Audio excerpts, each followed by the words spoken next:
সবাইকে good morning. কেমন আছো সবাই? আশা করছি সবাই খুব ভালো আছো। আমিও কিন্তু ভালো আছি। আমার নতুন আরও একটি ভিডিওতে তোমাদের সকলকে জানাই অনেক। আজকে হচ্ছে 26শে ফেব্রুয়ারি, বুধবার, আর এখন বাজে সকাল 8:30। সকালবেলা বাসি ঘর ঝাড়টার দেওয়া হয়ে গেছে, বিছানা তোলা হয়ে গেছে। ছেলেকে 1 কাপ হরলিক্স করে দিয়েছি, আর আমিও 1 কাপ চা আর অল্প একটু মুড়ি নিয়ে বসবো, মানে সকালে ব্রেকফাস্টটা করে নেব। তো এই যে দেখতে পাচ্ছ, চায়ের কালারটা একটু কালো হয়ে গেছে। আসলে ক্যামেরাটা অন করে তোমাদের সঙ্গে বকবক করছিলাম, চাটা বসানোই ছিল। আর মুড়ির সঙ্গে অল্প একটু চানাচুর নিয়েছি, তেল নিইনি। সকালবেলা তেল দিয়ে মুড়ি খেতে একদম ভালো লাগে না। সকালবেলাতে প্রত্যেক দিন কিন্তু আমি চা খাই না, চায়ের নেশা আমার একদমই নেই। যেদিন আমার ইচ্ছে করে সেই দিনই আমি চা খাই। অনেকে যেমন সকালবেলা সন্ধ্যাবেলা চায়ের একটা নেশা থাকে, কিন্তু সেই রকম চায়ের নেশা আমার কিন্তু নেই। আমার ইচ্ছের ওপর ডিপেন্ড করে খাওয়া। যেদিন ইচ্ছে হয় সেদিন একটু চা মুড়ি খেলাম, যেদিন ইচ্ছে হয় না সেদিন চাটুকুও খায় না। তো সকালের কাজকর্ম সব কমপ্লিট করে এই দেখো রান্নাটা বসিয়ে দিয়েছি।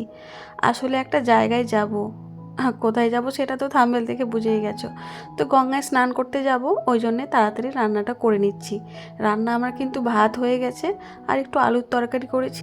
আজকে জানো তো, ফ্রিজ খুলে দেখছি ফ্রিজে কোনো সবজি নেই।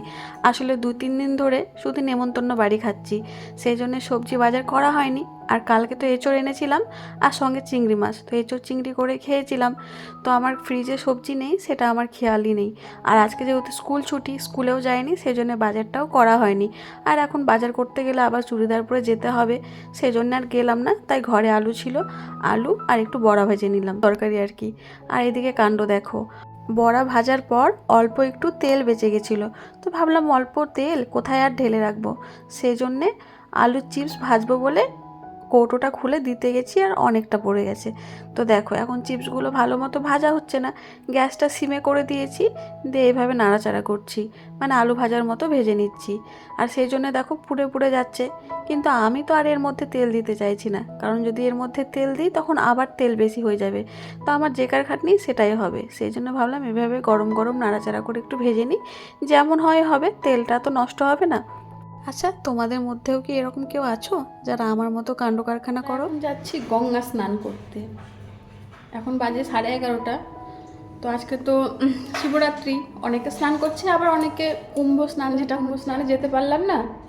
তো আমাদের বাড়ির পাশে যেহেতু গঙ্গা, তো গঙ্গা থেকে স্নান করে আসি। তো আজকে শিবরাত্রি, অনেকে স্নান করবে, প্রচুর ভিড়ও হবে গঙ্গায়। তো বাড়ির কাজকর্ম সব করে নিয়েছি, রান্না বান্না সমস্ত কিছু করে নিয়েছি, সার্ফে ভিজিয়ে দিলাম, কেচে নিয়েছি। তারপরে গ্যাস ট্যাস মুছে, মানে পুরো বাড়ির কাজ কমপ্লিট করে এখন যাব স্নানে। এবার ভিড় হবে যেহেতু, স্নান করার ঘাটে জায়গা পাবো কি পাবো না, তখন দেরি হয়ে যাবে, সেই জন্য কাজকর্ম সেরেই যাচ্ছি। আর আমি যেহেতু শিবরাত্রি করি না, সেজন্য আমার অত তাড়াহুড়ো নেই। তো ওই দিক থেকে বুলটি আসছে আর ঝুমা, আমরা 3জন মিলে যাব। বুলটি বললো রেডি হচ্ছে, আর ঝুমা অফিসের কাজে বেরিয়েছে। আর আজকে দিনটা বেশ ভালো, হালকা হালকা রোদ উঠেছে, ঠান্ডাও লাগবে না খুব একটা গঙ্গা স্নান করতে। এই যে বুলটি চলে এলো, কিন্তু ঝুমা এখনও ফোন ধরছে না। যদিও ঝুমার বাড়ি সদরঘাটের কাছেই, আমরাই যাব ওখানে, তবুও ও একটা কাজে বেরিয়েছে, কাজ হলো কি না। আর এই দেখো বুলটি গঙ্গাকে দেবে ফুল, কলা, দুধ, ফল আছে এর মধ্যে। আর আমিও নিয়েছি এর মধ্যে ধূপকাঠি, কলা, ফুল। বুলটি শিবরাত্রি করি না, কিন্তু আমরা কুম্ভ স্নান করবো। কি করবো, সবাই কুম্ভ মেলা যাচ্ছে, আমরা তো আর যেতে পারছি না। যেতে খুব ইচ্ছে করছে, কিন্তু উপায় নেই। তো ওই জন্য আমরা গঙ্গা স্নান করে কুম্ভ স্নানের পূর্ণিটা করে নেব, নাকি বুলটি? বাড়ির কাছে গঙ্গা, বাড়ির পাশে। নাই আমি কবে গেছি। আমি জন্মাষ্টমীতে করি, একবার করে জন্মাষ্টমীর দিন করি, কিন্তু এবছর তাও করা হয়নি, কারণ এবছর কুমির আছে, সেই কুমিরের জন্য এবছর করা হয়নি। সত্যি নেমেছিল, কি জানি কুমির বলে দেখা গেছিল আমাদের এখানে নিমতলা বলছিল, আমরা যখন কোচবিহার আসলাম সেদিন ওখানে শুনেছি। এখানে নাকি ঝুমাদের বাড়ি ওই সাইডে দেবীপুরের ওইদিকে দেখা গেছিল, নিমতলা ঘাটে নাকি দেখা গেছে। ভয় লাগে জানিস তো গঙ্গা স্নান করতে। আমার ভয় লাগে বলতে, স্রোতে টেনে নেয়। আমার মনে হয় পায়ে দাঁড়াবো, যদি পায়ের তলায় কিছু থাকে, কাদার মধ্যে পা দিতে ভয় লাগে। ওটা কিছু মানে না, মানে যে টেনে নিয়ে চলে যায়, টেনে নিয়ে যায়, ওটাও ভয় লাগে। আর পায়ের তলায় দেখি বালি সরে যায় দাঁড়িয়ে থাকলে। মানুষের এরকম যে আমরা বেরিয়ে পড়েছি, আর কি ভিড় বাবা, বিশাল ভিড়, তোমাদের গঙ্গা ঘাটে দেখাচ্ছি। আমাদের বাড়ি থেকে গঙ্গা যেতে হাঁটা পথ 10 মিনিট, কিন্তু তবুও এখন আর হাঁটতে ইচ্ছে করে না। সেই জন্য বুলটি বলছিল চল গাড়ি নিয়ে যাই, কিন্তু আজকে সদরঘাটের যা ভিড় হবে গাড়ি রাখার জায়গায় পাবো না। সেই জন্য ভাবলাম তো হাঁটতে হাঁটতেই যাচ্ছি। আর এইদিকে দেখো ভোলে বাবার সামনে রাস্তাটা কি সুন্দর রং দিয়ে আলপনা এঁকেছে। আমরা হেঁটে হেঁটে যাচ্ছি বলে কিন্তু আমরা 4-5টা ঠাকুর রাস্তার মধ্যে দেখতেও পেয়ে গেলাম। ভালোই হলো, রথ দেখা হলো, কলা বেচাও হলো। এলাকায় এত বড় বড় ভোলে বাবা হয় মানে কি বলবো, আমাদের কারেন্টের তারে পর্যন্ত ঠেকে যায়। তো আস্তে আস্তে তোমাদেরকে দেখাবো সব ঠাকুরগুলোই। আর এই দেখো এখন এখানে এসে দাঁড়িয়ে আছি, ঝুমার জন্য অপেক্ষা করছি। আর এখানেও একটা ভোলে বাবার দর্শন পেয়ে গেলাম। ওই দেখো ঝুমার জন্য অপেক্ষা করছিলাম, ঝুমা কিন্তু চলে এসেছে। চলো অনেক দিন পর আজকে গঙ্গায় স্নান করব, প্রায় 1.5 বছর পর। আসলে কাছে গঙ্গা হলে কি হবে, খুব একটা যাওয়া হয় না স্নান করতে, এমনি ঘুরতে যাই ঠিকই, তবে স্নান করা হয় না। আর এসে দেখছি কত ভিড়, দেখো মানে এখানে কোথায় নামবো বুঝতেই পারছি না। চান্স পেলাম না, তাই আমরা অন্য ঘাটে যাচ্ছি এখন। ওইদিকে যাবে থানার ঘাটে। ওই ঘাটে নামলাম না, কারণ ওই ঘাটে প্রচণ্ড ভিড়, আর এত ভিড়ের কারণে জলটাও কিন্তু খুবই ঘোলা হয়ে গেছে। আর ওই ঘোলা জলে স্নান করলে না চুলগুলো খড়খড় করে, কেমন একটা লাগে। সেই জন্য আমরা ওই ঘাটে স্নান না করে চলে এলাম। আর এই ঘাটে দেখো মানুষজন সেই রকম নেই, 5-6টা লোক আছে। তো এখানে জলটাও খুব সুন্দর, তো আমরা ভাবছি এই ঘাটেই স্নান করব। না, তাদের জন্য গরম হবে জল।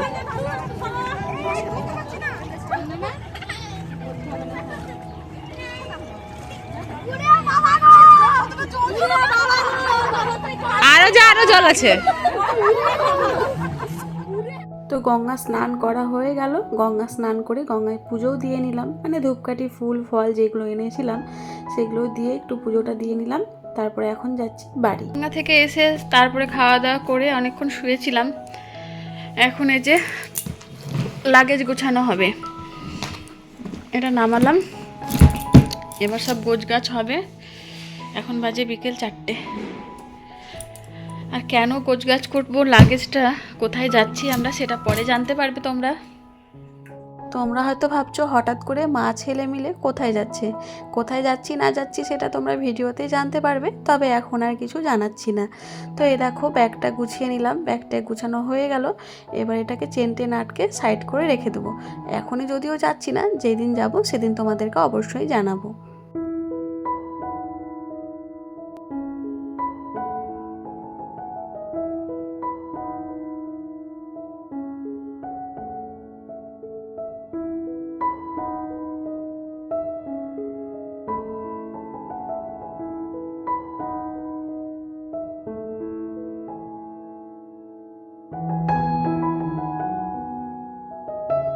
তো ব্যাগ গুছানোর সময় অনেকক্ষণ ধরে আমি বাজনার আওয়াজ পাচ্ছি, কিন্তু ব্যাগ গুছাচ্ছিলাম বলে আর বাইরে আসিনি। তো এখন ব্যাগটা গুছিয়ে একটু বাইরে এলাম। আর এই যে আজকে যেহেতু শিবরাত্রি, সবাই কিন্তু জল ভরতে যাচ্ছে গঙ্গাতে। তো দেখো কত মানুষ, আর এখন কিন্তু সমান পরিমাণে বাজনা বেজেই যাচ্ছে বেজেই যাচ্ছে।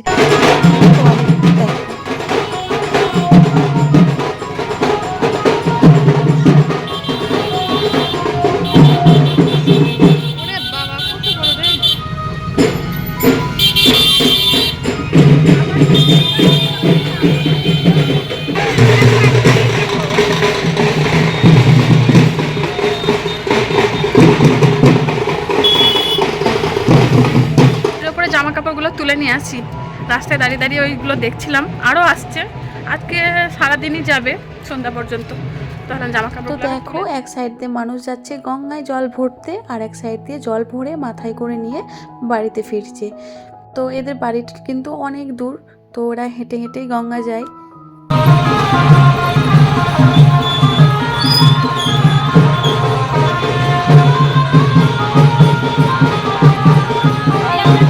ওদের সঙ্গে আবার দেখো একটা টেডিও গিয়েছিল। তো এদেরও ইউটিউব চ্যানেল আছে, আমি দেখেছি, এরাও কিন্তু ইউটিউবের ভিডিও করে। তো এই যে ওরাও দেখছি আমাদেরকে ভিডিও করছিল, আমি ওদেরকে একটু ভিডিও করে নিলাম। তো এখন সন্ধেবেলা একটু কি খাবো, ছেলে বললো একটু বেগুনি করতে, বেগুনি দিয়ে মুড়ি খাবে। তো ঘরে বেগুন ছিল না, সেই জন্য আবার ভাবলাম তো একটু নিরামিষ চাউমিন করি। আজকে যেহেতু নিরামিষ খাচ্ছি, তো নিরামিষে আলু আর গাজর আর মটরশুঁটি দিয়ে করছি। ঘরে পেঁয়াজ ডিম তো দেওয়া যাবে না, তো সেই জন্যে নিরামিষ করে চাউমিনটা করছি। আর জানো তো নিরামিষ চাউমিন খেতেও কিন্তু আমার খুব ভালো লাগে। আসলে চাউমিনের মধ্যেও ভাগ থাকে, কিছু কিছু চাউমিন আছে যেগুলো নিরামিষ খেতে একদম ভালো লাগে না, অনেক মোটা মোটা হয়। আর কিছু চাউমিন আছে যেগুলো সরু সরু হয় আর নিরামিষ করলেও কিন্তু খেতে ভালো লাগে। যেমন এই চাউমিনটা, আমি কিন্তু এই চাউটাই খাই আর আমার এই চাউটা খেতে খুবই ভালো লাগে। নিরামিষ রান্না করলেও কিন্তু মনেই হয় না যে আমি এটা নিরামিষ চাউ রান্না করেছি। আর অনেকটা সরু হয়, আর জিনিসটা কিন্তু খুব ফ্রেশও হয়।